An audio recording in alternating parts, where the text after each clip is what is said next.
अगर आप लोग बीए थर्ड सेमेस्टर में हैं और एंशिएंट हिस्ट्री को मेजर या माइनर सब्जेक्ट के रूप में पढ़ रहे हैं और 2026 में एग्जाम देने वाले हैं, तो आज का ये वीडियो आपके लिए बहुत इंपॉर्टेंट होने वाला है, क्योंकि आज मैं आप लोगों को बताने वाली हूँ एंशिएंट हिस्ट्री का 14 very most important question all university के लिए, जो इस बार 2026 के एग्जाम में पूछा जाएगा। तो आज की वीडियो में जितना क्वेश्चन मैं आप लोगों को बता रही हूँ, ये आपके सेक्शन ए, सेक्शन बी और सेक्शन सी तीनों के लिए वेरी इंपॉर्टेंट होने वाला है। तो कुछ नहीं पढ़ा है तो बस इन्हीं क्वेश्चंस के आंसर तैयार कर लीजिए।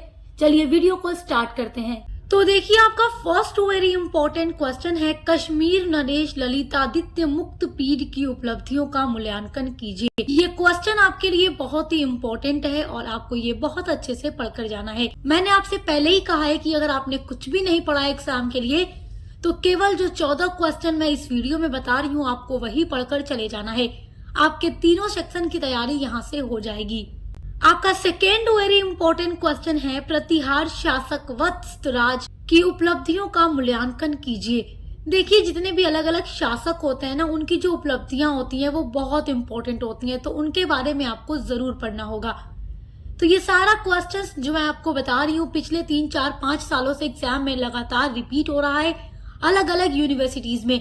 तो आप चाहे किसी भी यूनिवर्सिटी से पढ़ाई करते हैं, आपको ये सारा क्वेश्चंस बहुत अच्छे से रीड करके जाना है, क्योंकि देखिए जो क्वेश्चंस मैं आपको बता रही हूँ ये आपके सिलेबस के ऐसे टॉपिक से बने हुए क्वेश्चंस हैं जो टॉपिक बहुत इंपॉर्टेंट है, और अगर आपके एग्जाम में क्वेश्चंस आते हैं तो इन्हीं टॉपिक से आते हैं हर साल।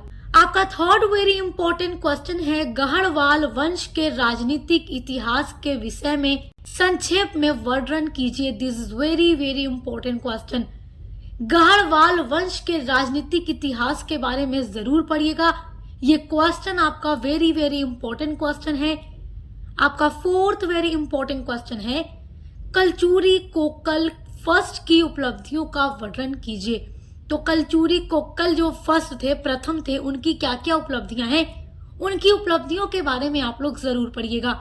ये क्वेश्चन भी आपका बहुत ही इंपॉर्टेंट है और ये हर साल एग्जाम में पूछा जाता है। आपका फिफ्थ वेरी इंपॉर्टेंट क्वेश्चन, देखिए टॉप लेवल का क्वेश्चन है और ये क्वेश्चन आपको बहुत अच्छे से पढ़ के जाना है। राजपूतों की उत्पत्ति के भारतीय सिद्धांत का परीक्षण कीजिए। भारत में जो राजपूतों का उदय हुआ, राजपूतों की उत्पत्ति हुई, उनके बारे में जो सिद्धांत है उस सिद्धांत को आप पढ़िएगा कि कैसे इनकी उत्पत्ति हुई है। ये क्वेश्चन आपका बहुत ही इंपॉर्टेंट क्वेश्चन है। आपका सिक्स वेरी इंपॉर्टेंट क्वेश्चन है, मुस्लिम आक्रमण के समय भारत की राजनीतिक स्थिति की विवेचना कीजिए। देखिए, हमारे प्राचीन भारत में जो मुस्लिम आक्रमण हुआ उस टाइम हमारे भारत की राजनीतिक स्थिति कैसी थी, ये क्वेश्चन भी आपके लिए बहुत ही इंपॉर्टेंट क्वेश्चन है और ये हर साल लॉन्ग क्वेश्चन में पूछा जाता है। आपका सेवेंथ वेरी इंपॉर्टेंट क्वेश्चन है, भोज परमार की सामाजिक एवं सांस्कृतिक उपलब्धियों पर प्रकाश डालिए। तो जितने अलग अलग शासक की उपलब्धियां हैं वही आपके पेपर में पूछी जाएंगी और ये सारा क्वेश्चंस जो है आपके अति लघु, लघु और दीर्घ उत्तरीय प्रश्न के लिए इम्पोर्टेंट है, क्योंकि जब आप इन टॉपिक्स को पढ़ेंगे तो यहीं से आपका अति लघु में भी प्रश्न आएगा, लघु में भी आएगा और दीर्घ में भी आएगा। देखिए, आपका एट्थ वेरी इंपॉर्टेंट क्वेश्चन है, देवपाल की उपलब्धियों की विवेचना कीजिए। देखिए, जो मैंने आपके 3, 4, 5 सालों के पेपर देखे हैं अलग अलग यूनिवर्सिटीज के, आपके एंशिएंट हिस्ट्री के, उनमें अलग अलग शासकों की उपलब्धियों के बारे में अधिकतर प्रश्न पूछे गए हैं। तो इसलिए जितनी भी उपलब्धियां आपको बता रही हूँ अलग अलग शासक की, वो आपको पढ़कर जानी है, क्योंकि आपके एग्जाम में भी केवल उपलब्धियां पूछ सकता है। तो आप लोगों को अपने एग्जाम की तैयारी बहुत मजबूती से करनी है। आपका नाइन्थ वेरी इंपॉर्टेंट क्वेश्चन है, सेन वंश के शासक लक्ष्मण सेन की उपलब्धियों पर प्रकाश डालिए। तो ये क्वेश्चन भी इम्पोर्टेंट है।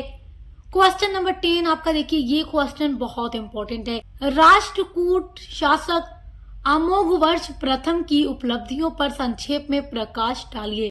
तो ये उपलब्धि भी इम्पोर्टेंट है और मैं आपसे कह रही हूँ कि कई बार जो मैंने पेपर देखे सब में उपलब्धि ही पूछा था, तो इसलिए इस क्वेश्चंस आपको पढ़ के जाना है। आपका देखिए 11th वेरी इंपॉर्टेंट क्वेश्चन है, पृथ्वीराज तृतीय के जीवन चरित्र तथा उपलब्धियों का वर्णन कीजिए। पृथ्वीराज तृतीय के बारे में आप लोग पढ़ लीजिएगा, इनका जीवन कैसा था, इनका चरित्र चित्रण कैसा था और इनकी उपलब्धियां क्या थी। यहाँ से अधिकतर प्रश्न बन जाता है एग्जाम में। और देखिए, जो अलग अलग शासक है, जब आप उनकी उपलब्धियों को पढ़ेंगे तो उसमें आप हर एक चीज के बारे में जानेंगे, जैसे कि उन्होंने किस तरीके से शासन किया और उनके जो भी प्रशासन के तरीके थे, सुधार थे, सारी चीजें आपको पढ़ करके जानी होगी। आपका 12th वेरी इंपॉर्टेंट क्वेश्चन है, मुंज परमार की राजनैतिक एवं सांस्कृतिक उपलब्धियों की विवेचना कीजिए। जो राजनैतिक एवं सांस्कृतिक उपलब्धियां हैं ये बहुत इंपॉर्टेंट हैं। देखिए आपका 13 वेरी मोस्ट इंपॉर्टेंट क्वेश्चन है जो कि हर यूनिवर्सिटी के लिए इंपॉर्टेंट है। जय सिंह सिद्धराज अपने वंश का महानतम शासक था, इस बात की व्याख्या कीजिए। 14 नंबर इंपॉर्टेंट क्वेश्चन है, धर्मपाल के जीवन चरित्र एवं उपलब्धियों का संक्षिप्त वर्णन कीजिए। सो माय डियर स्टूडेंट्स, अभी तक आपने कुछ भी नहीं पढ़ा है तो ये केवल 14 क्वेश्चंस मैंने आप लोगों को बताए हैं। आप इन 14 क्वेश्चंस के आंसर को तैयार कर लीजिए और जब आप इन आंसर्स को तैयार करेंगे तो देखिए जो अलग अलग शासकों की उपलब्धियों के बारे में मैंने आपको कहा है पढ़ने के लिए, तो उन शासक से रिलेटेड आपको बहुत सारी जानकारियां मिलेंगी। और फिर अगर आपसे थोड़ा प्रश्न अलग से पूछ दे यानी घुमा कर पूछ दे तो भी आपके लिए अपना आंसर लिखना इजी होगा, क्योंकि देखो टॉपिक वही होता है, प्रश्न वही से हमेशा बदल बदल कर दिए जाते हैं मगर उत्तर आपको वही लिखना होता है। तो केवल ये 14 इंपॉर्टेंट क्वेश्चन आप लोगों को पढ़ के जाना है अपने BA third semester ancient history के लिए 2026 के एग्जाम के लिए। और एंशिएंट हिस्ट्री के अलावा हम आपके हर एक सब्जेक्ट पर लगातार वीडियोस अपलोड कर रहे हैं, इंपॉर्टेंट क्वेश्चन आंसर की, मॉडल पेपर की और महासंग्राम क्लासेस भी लगातार अपलोड हो रही हैं जिनके थ्रू आप अपने एग्जाम की तैयारी कर सकते हैं। और आपके को करिकुलर की भी पूरी तैयारी हम करवा रहे हैं, तो अच्छे से तैयारी करते रहिए। बेस्ट ऑफ लक, हम मिलते हैं अगली वीडियो के साथ।